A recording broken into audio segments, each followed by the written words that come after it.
సోదరుడు నాగరాజు గారికి అదేవిధంగా మన వరంగల్ లోకసభ సభ అభ్యర్థి సోదరుమణి కడియం కావ్య గారికి సోదరుమణి పాలకుర్తి శాసన సభ్యురాలు యశస్విని రెడ్డి గారికి పార్లమెంట్ సభ్యులు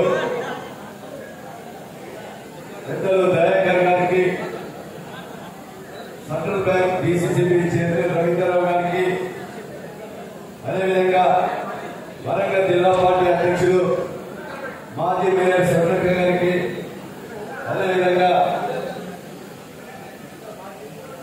రియాజ్ జిల్లా రాష్ట్ర గ్రంథాలయ సంస్థ అధ్యక్షులు రియాజ్ గారికి మా సోదరుమణి అధికార ప్రతినిధి అదేవిధంగా ఇక్కడ ఉన్నటువంటి వేదిక మీద ఉన్నటువంటి మా సీనన్న గారికి వేదిక మీద ఉన్న మండల పార్టీ అధ్యక్షులు బ్లాక్ కాంగ్రెస్ అధ్యక్షులు రాష్ట్ర కమిటీ బద్దలపేట గ్రామ శాఖ అధ్యక్షులు సర్పంచులు ఎంపీటీసీలు ఇక్కడికి విచ్చేసినటువంటి కాంగ్రెస్ పార్టీకి ప్రాణ సమానమైనటువంటి కాంగ్రెస్ పార్టీ కుటుంబ సభ్యులు పత్రిక మీడియా సోదరులందరికీ కూడా పేరు పేరు హృదయపూర్వక నమస్కారాలు సోదరులారా.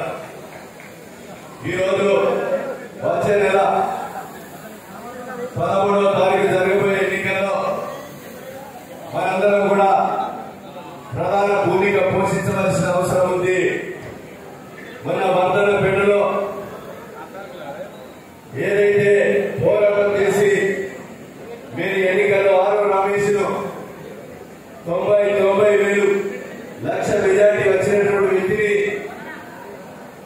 నాగరాజులను 20,000 మెజార్టీతో గెలిపించాం. అదే రీతిలో గెలిపించినటువంటి 6 నామినేషన్ ఏం చేశారో ఒకసారి మనం ఆలోచన చేయాలి. వరంగల్ అనుకోకుండా చుట్టూ భూములని కూడా భూదందాలకే సరిపోయింది అనే ఒక అధికార పార్టీ అభివృద్ధి. వరంగల్ అనుకోకుండా చుట్టూ అభివృద్ధి దోసుకొని భూపాల మీద కూడా శాంపేట గుట్టలలో పేదలకు ఉపయోగపడేటువంటి భూములు తీసుకొని కన్సర్వేషన్ అతను నమ్మాలని ఇద్దరు కూడా గుట్టలని కాజేసి మొత్తం కూడా ఇల్లీగల్ దందాలకే అధికార పార్టీని దుర్వినియోగం చేసినటువంటి వ్యక్తి ఈ రోజు మళ్ళీ బీజేపీ అభ్యర్థిగా వచ్చా. ఆయన ఆస్తులు కాపాడుకోవడానికి తప్ప నేను గెలుస్తానికి రాలేదు. కనుక సోదరులారా, ఆయన ఎక్కడున్నా ఇలాంటి అవినీతి దొంగలు కాంగ్రెస్ పార్టీ క్షమించదు. ఈ అవినీతి దొంగలను పేదల భూములు కాజేసి ప్రభుత్వ ఆస్తులు కాజేసి అక్రమంగా సంపాదించినటువంటి దొంగల భరతం కాంగ్రెస్ పార్టీ ప్రభుత్వం పార్టీ తీరుతుందని ఈ సందర్భంగా తెలియజేస్తున్నా. వర్ధనపేట నియోజకవర్గ కాంగ్రెస్ పార్టీ కార్యకర్తలారా, ఈ ఎన్నికల్లో 20కి 20 40,000 మెజార్టీని తెచ్చి ఈ రోజు మనం ఏదైతే దోపిడీ చేసి అవినీతి చేసి ఈ రోజు మన ముందుకు వచ్చేటువంటి వ్యక్తిని ప్రజలు పాతాలలో కూడా పాత్ర పెట్టే విధంగా బుద్ధి చెప్పాలి. ఈ రోజు బీజేపీ పార్టీ గత 10 సంవత్సరాల్లో ఏం చేసిందో ఒకసారి మనం నెవరు వేసుకోవాల్సిందిగా విజ్ఞప్తి చేస్తున్నా. 10 సంవత్సరాల్లో సంవత్సరానికి 2 కోట్ల ఉద్యోగాలు ఇస్తున్నారు. 20 కోట్ల ఉద్యోగాలు ఇవ్వాలి. 20 లక్షలు కూడా ఉద్యోగాలు ఇవ్వలే. కనుక ఈ రోజు నిరుద్యోగ యువత మరణాలకు కారణమైన గత టీఆర్ఎస్ ప్రభుత్వం ఓడి ఈ రోజు నిరుద్యోగ యువతను మోసం చేసింది. రైతులు పండించే పంటలను కూడా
పోవాలి, ఇంకోటి ఉంటుందని ఈ సందర్భంగా తెలియజేస్తున్నా. కులాలకు అతీతంగా, మతాలకు అతీతంగా సంపన్న వర్గానికి ఈరోజు సుఖ సంతోషంగా ఉండాలని, పేదవాళ్ళ కళలో వెలుగు చూడాలని నెహ్రూ కుటుంబానికి రాహుల్ గాంధీ ప్రధానమంత్రిగా చేసుకోవాల్సిన అవసరం మనందరికీ ఉందని ఈ సందర్భంగా మేము తెలియజేస్తున్నా. సోదరులారా, 100 ఓట్లకు సభ్యుని మీరు ఎన్నుకున్నారు, బూత్ కన్వీనర్గా ఉన్నారు. బాధ్యత తీసుకొని కసితో జిద్దుతో మీరంతా కూడా ఐకమత్యంగా ఉండి ఈ ఎన్నికల్లో కల్పనమందరం పంచాయతీ ఎన్నికలు, మండల పరిషత్, జిల్లా పరిషత్ ఎన్నికల యుద్ధ సైనికులుగా పనిచేయాలి. ఈ రోజు మనం వచ్చి ఈ ఎన్నికల కోడ్ వచ్చిన తర్వాత 90 రోజులు అయింది. ఇప్పుడు కోడ్ వచ్చి 40 రోజులు అవుతుంది. 90 రోజుల్లో మన తుక్కుగూడలో సోనియా గాంధీ చెప్పిన 6 పథకాలు ఏవైతే ఉన్నాయో 5 పథకాలను అమలు చేశాం. 7వ తారీఖు ప్రమాణ స్వీకారం చేసిన రోజున మా ఆడబిడ్డలందరికీ ఉచితంగా ప్రయాణం చేసే కొరకు బస్ సౌకర్యం కల్పించాం. 10 లక్షల రూపాయలతో ఆరోగ్యశ్రీ పథకాన్ని ప్రభుత్వ ప్రైవేట్ హాస్పిటల్లో అమలు చేశాం. 3వది జీరో బిల్లు, 200 యూనిట్ల కరెంటును కూడా అమలు చేశాం. 500కే 1 డే గ్యాస్ సిలిండర్ అందించాం. కోడ్ వచ్చే 2-3 రోజుల ముందు భద్రాద్రి రాముడి సన్నిధిలో మన గౌరవనీయులు రాష్ట్ర ముఖ్యమంత్రి గారు 4 లక్షల ఇల్లు, నియోజకవర్గానికి 3,500 ఇళ్ల చొప్పున మట్టి గోడలతో ఇళ్లతో ఉండేటువంటి పేదలందరికీ కూడా ఇల్లు కట్టించే కార్యక్రమం తీసుకున్నాం.